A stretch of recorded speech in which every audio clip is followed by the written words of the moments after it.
magic happens here. Children that come right outside of that school and they have a chance to jump into the garden. Kids are able to jump into our kitchen, make recipes together, talk about the food system, and then come outside and actually put their hands to work, put their hands right in the dirt to learn where their food comes from, to compost, to seed, to harvest, to water, to nurture. That's what happens here.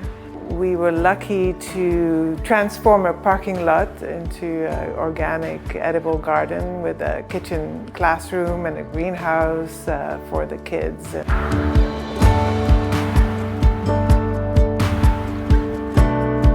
The reason why there's often a parking lot behind a public school like this is that these were gardens for the school.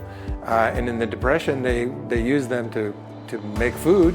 When people didn't have as much food. The U.S. was a much more agrarian society back then, and they saw, agricultural education as being an important part of what urban kids could learn.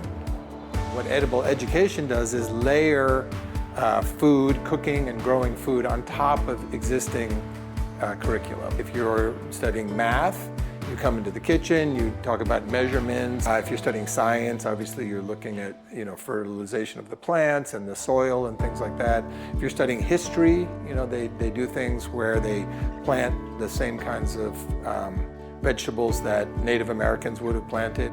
Historically, food and cities were much more integrated. And I think this is where architecture and design comes in.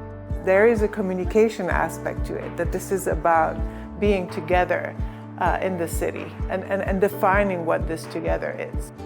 Making things visible so that people understand, especially, in this case, children. And then making things beautiful, making things sort of accessible. It's not just production of food, it's the experience of being together. It's creating a community, it's having pleasure.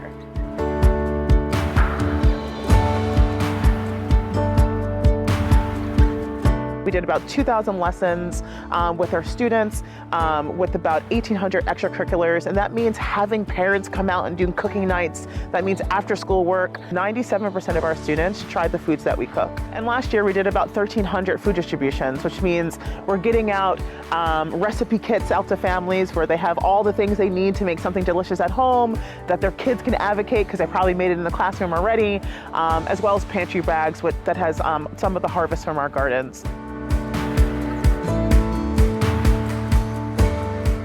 1 million children in New York City public schools, and 54% of them are economically disadvantaged. We know that schools have become these hubs for food, but also community centers. Most people don't know where their food comes from. It really has the possibility to transform kids at a very young age and really change the way they think about food and about gardens and nature and being outside and education. And so having that understanding of where food comes from and what it does for your body is going to help change children's relationships with food. And that's our goal at Edible Schoolyard, to help children change their relationship with food and have a healthy path towards living a healthy life.